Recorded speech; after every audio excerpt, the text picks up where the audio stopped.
আসসালামু আলাইকুম। সংবাদে আপনাদের সবাইকে স্বাগত জানাচ্ছি। আমি ফিরোজ তোহা। শুরুতেই আরবে কেবলস সংবাদ শিরোনাম।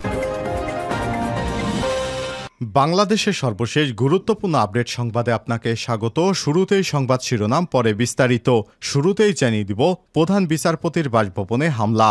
সোমবার দুপুরে প্রধানমন্ত্রী শেখ হাসিনার পদত্যাগের খবর ছড়িয়ে পড়তেই সারা দেশে উল্লাস শুরু হয়েছে। রাজধানী ঢাকা সহ সারা দেশে উল্লাস করেছে লাখো লাখো মানুষ। পথে পথে ছাত্র জনতার সঙ্গে উল্লাসে অংশ নিয়েছে বিভিন্ন শ্রেণী পেশার মানুষ। প্রধানমন্ত্রী শেখ হাসিনার পদত্যাগের খবর ছড়িয়ে পড়তেই আওয়ামী লীগের হয়ে গলাবাজি করা নেতাকর্মী সহ আমলারাও বিপাকে পড়ে যায়। এতদিন আওয়ামী লীগের হয়ে গলাবাজি করায় প্রধান বিচারপতির বাসভবন এবং সুপ্রিম কোর্টের বিচারপতিদের আবাসিক ভবন জাজেস কমপ্লেক্স ভবনে হামলা ভাঙচুর ও লুটপাটের ঘটনা ঘটেছে। প্রধান বিচারপতির বাসভবন রাজধানীর ১৯ হেয়ার রোডে, আর জাজেস কমপ্লেক্স অবস্থান প্রধান বিচারপতির বাসভবনের ঠিক উল্টো দিকে কাকরাইলে।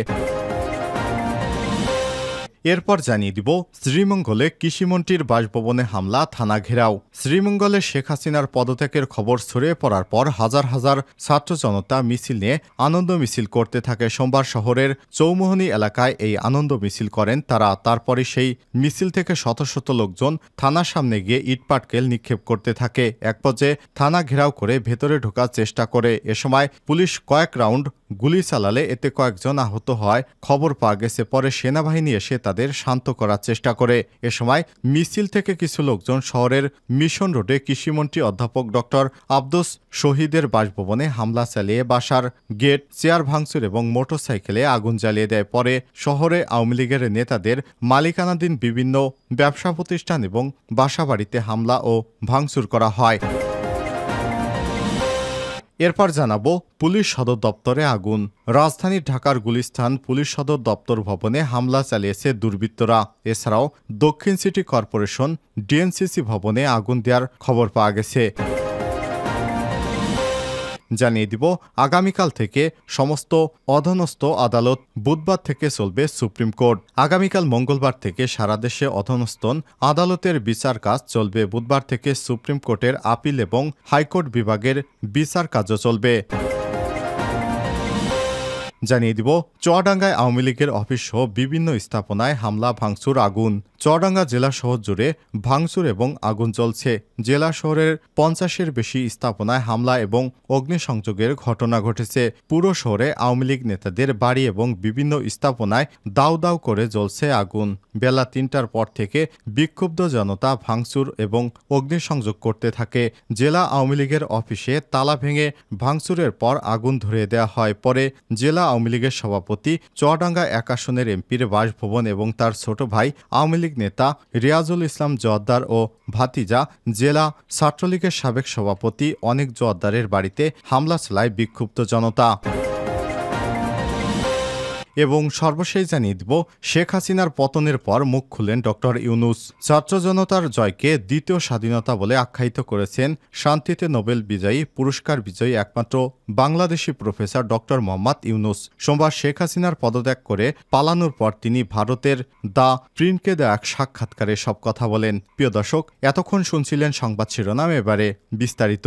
তবে তার আগে বন্ধুরা, কমেন্ট করে জানিয়ে দিন আপনি বাংলাদেশের কোন জেলা থেকে আমাদের সংবাদটি দেখছেন।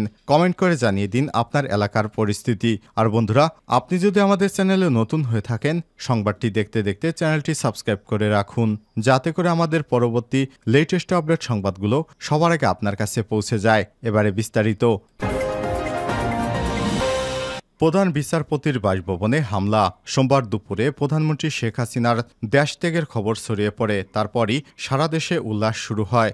রাজধানী ঢাকা সহ সারা দেশে উল্লাস শুরু করে লাখ লাখ সাধারণ মানুষ। পরে পথে পথে ছাত্র জনতার সঙ্গে উল্লাসে অংশ নিয়েছে বিভিন্ন পেশার হাজার হাজার মানুষ। প্রধানমন্ত্রী শেখ হাসিনার দেশত্যাগের খবর ছড়িয়ে পড়তেই আওয়ামী লীগের হয়ে গলাবাজি করা নেতাকর্মী সহ আমলারাও বিপাকে পড়ে যায়। এতদিন আওয়ামী লীগের হয়ে গলাবাজি করায় প্রধান বিচারপতির বাসভবনে এবং সুপ্রিম কোর্টের বিচারপতিদের আবাসিক ভবন জাজেস কমপ্লেক্সে হামলা, ভাঙচুর এবং লুটপাটের ঘটনা ঘটেছে। প্রধান বিচারপতির বাসভবন ও রাজধানীর ১৯ হেয়ার রোডে আর জাজেস কমপ্লেক্স অবস্থান প্রধান বিচারপতির বাসভবনের ঠিক উল্টো দিকে। কাকরাইলে প্রত্যক্ষদর্শীরা জানিয়েছেন, জানা গেছে সোমবার বিকাল ৫টার দিকে কিছু লোক দেয়াল টপকে প্রধান বিচারপতির বাসভবনে ঢুকে পড়ে। ভেতর থেকে তখন চিৎকার, হৈহুল্লো এবং ভাঙচুরের শব্দ শোনা যাচ্ছিল।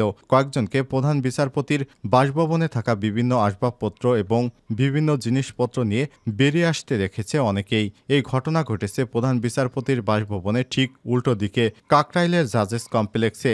বিচারপতিদের এই আবাসিক কমপ্লেক্সে হামলা ভাঙচুরের বিষয় হাইকোর্টের বিচারপতি শেখ হাসান আরিফকে ফেসবুকে পোস্ট দেন। নাম প্রকাশ না করা সত্ত্বে সুপ্রিম কোর্টের একটি সূত্র সংবাদ মাধ্যমকে জানিয়েছে, পৌনে ৫টার দিকে একদল মানুষ প্রধান বিচারপতির বাসভবনের ভেতরে ঢুকে ভাঙচুর ও লুটপাট করেছে। তখন প্রধান বিচারপতির বাসভবনের নিরাপত্তায় কেউ ছিল না। পুলিশ সদর দপ্তরে আগুন। রাজধানী ঢাকার গুলিস্তানে পুলিশ সদর দপ্তরে ভবনে হামলা চালিয়েছে দুর্বৃত্তরা। এছাড়াও দক্ষিণ সিটি কর্পোরেশন ডিএনসিসি ভবনে আগুন দেওয়ার খবর পাওয়া গেছে। সোমবার রাত 8:45টার দিকে সব হামলার ঘটনা ঘটে। সদর দপ্তরের ভেতরে থাকা এক পুলিশ কর্মকর্তা জানিয়েছে, পুলিশ সদর দপ্তরে আগুন দেওয়া হয়েছে।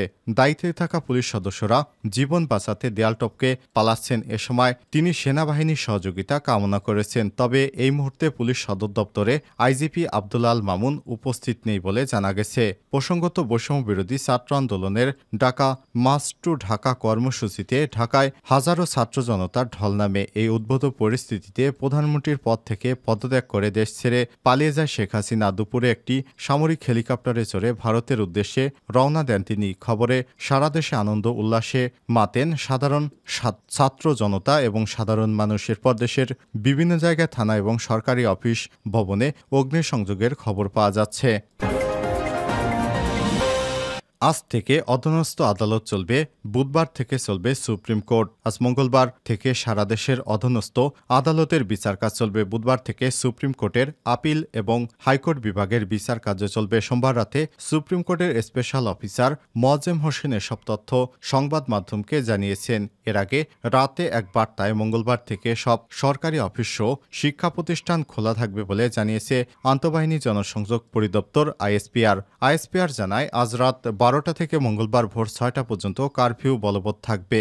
মঙ্গলবার সকাল থেকে বাংলাদেশের সব সরকারি, আধা সরকারি, স্বায়ত্তশাসিত বেসরকারি প্রতিষ্ঠান, কলকারখানা এবং স্কুল, কলেজ ও মাদ্রাসা, বিশ্ববিদ্যালয় সহ সব শিক্ষা প্রতিষ্ঠান খোলা থাকবে। প্রসঙ্গত, গত জুলাই থেকে কোটা সংস্কার নিয়ে চলা আন্দোলনের সারা দেশে পুলিশ এবং ছাত্রলীগের হামলায় কয়েকশত শিক্ষার্থী এবং সাধারণ মানুষ নিহত হয়েছে। শিক্ষার্থী এবং সাধারণ মানুষের তোপের মুখে পড়ে সোমবার দুপুরে পদত্যাগ করে দেশত্যাগ করেন প্রধানমন্ত্রী শেখ হাসিনা। প্রধানমন্ত্রীর দেশত্যাগের পর অন্তর্বর্তী সরকারের দায়িত্ব নেন সেনাবাহিনী।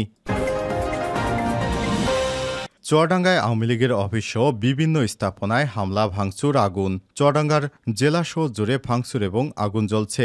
জেলা শহরের 50-এর বেশি স্থাপনায় হামলা এবং অগ্নিসংযোগের ঘটনা ঘটেছে। পুরো শহরে আওয়ামী লীগ নেতাদের বাড়ি এবং বিভিন্ন স্থাপনায় দাউ দাউ করে জ্বলছে আগুন। বেলা 3টার পর থেকে বিক্ষুব্ধ জনতা ভাঙচুর এবং অগ্নিসংযোগ করতে থাকে।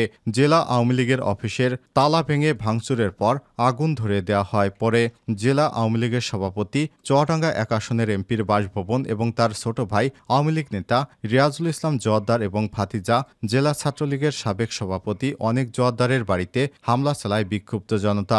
এ সময় লুটপাটের পর 3 বাড়িতেই আগুন ধরিয়ে দেওয়া হয়। চলে লুটপাটও। সোমবার সন্ধ্যা 7:30 পর্যন্ত আগুন জ্বালিয়েছিল ওই বাড়িতে। কয়েকটি প্রাইভেট কার এবং মাইক্রোবাস পুড়িয়ে দেওয়া হয়। এছাড়াও জেলা শহরে আওয়ামী লীগ, যুবলীগ এবং ছাত্রলীগ সহ বিভিন্ন অঙ্গ সংগঠনের নেতাদের বাড়িতেও হামলা এবং অগ্নিসংযোগের ঘটনা অব্যাহত রয়েছে। এসব ঘটনায় আইনশৃঙ্খলা বাহিনীর কোনো সদস্যকে রাস্তায় দেখা যায়নি।